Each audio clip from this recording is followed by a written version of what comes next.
akan mempresentasikan materi yang berjudul akuntansi pertanggungjawaban. Sebelum kita mulai ke videonya, kita kenalan dulu yuk.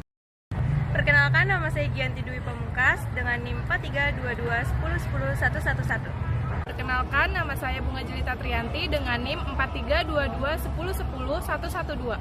Perkenalkan, nama saya Natasha Puspa Faradila dengan NIM 432210101115.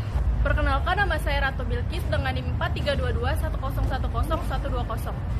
Perkenalkan, nama saya Hana Cahyaning Tias dengan NIM 432210101121. Perkenalkan, nama saya Sakira Lorenza dengan NIM 432110101144.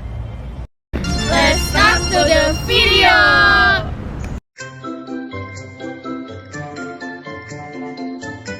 Selanjutnya ada pusat pertanggungjawaban dapat diartikan sebagai bagaimana setiap unit kerja dalam organisasi yang dipimpin oleh seorang manajer bertanggung jawab atas kegiatan-kegiatan unit kerjanya.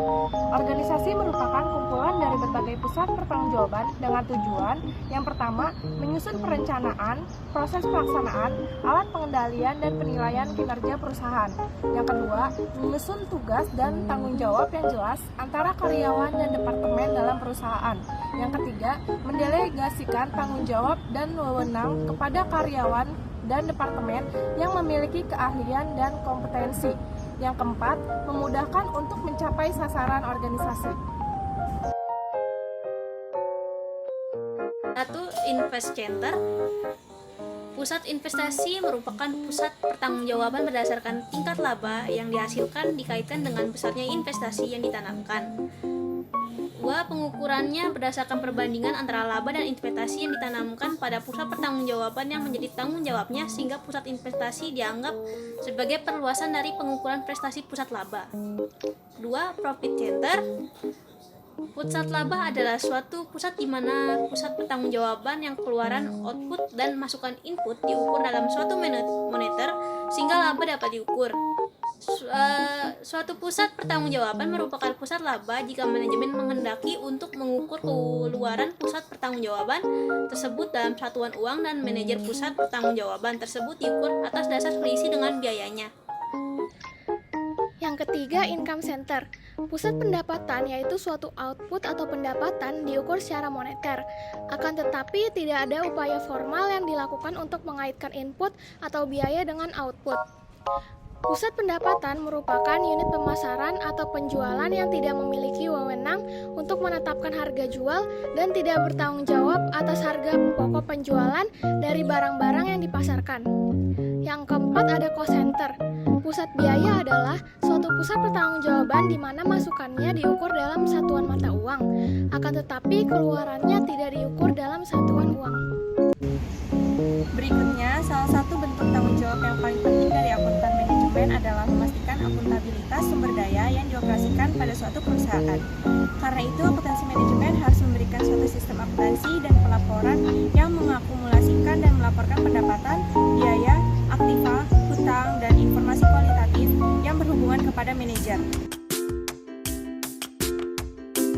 Struktur organisasi adalah untuk mendukung pemisahan tugas dan tanggung jawab dalam suatu perusahaan dan umumnya terdiri dari 3 bagian, yaitu mereka yang menerima wewenang paling tinggi, menengah, dan tingkat bawah yang melaksanakan tugas. Dalam struktur organisasi tercermin pusat pertanggungjawaban yang mengolah pemasukan menjadi keluaran baik itu perusahaan dagang maupun jasa yang kemudian akan ditransfer secara internal perusahaan atau dijual ke pihak ketiga pasar luar.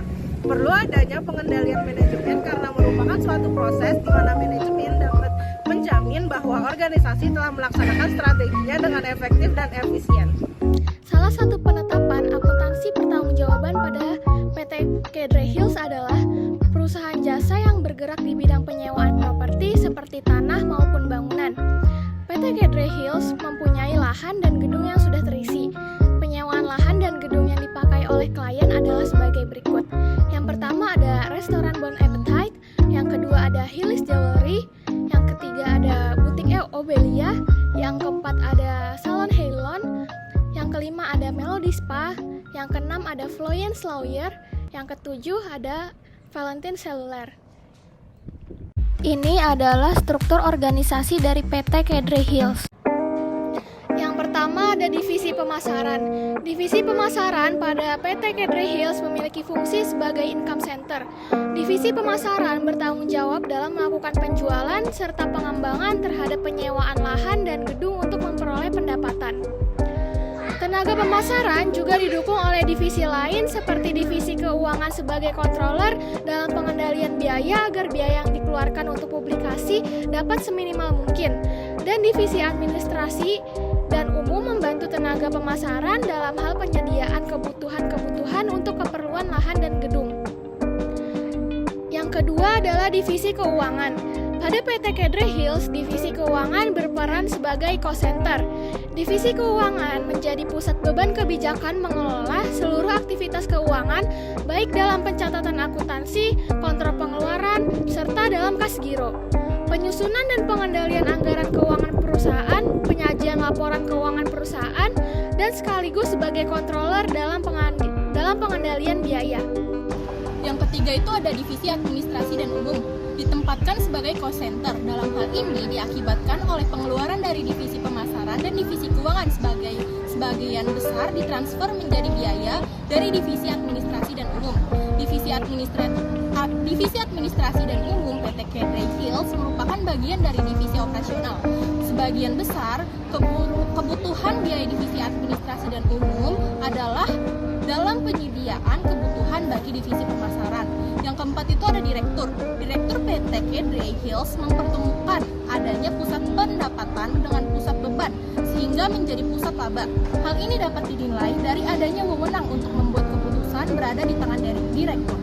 Dan juga karena direktur mempunyai wewenang penuh untuk membuat suatu keputusan terhadap pemasukan serta pengeluaran segala transaksi yang dilakukan PT Kedre Hills. Sekian dari kelompok kami, terima kasih banyak. Wassalamualaikum warahmatullahi wabarakatuh.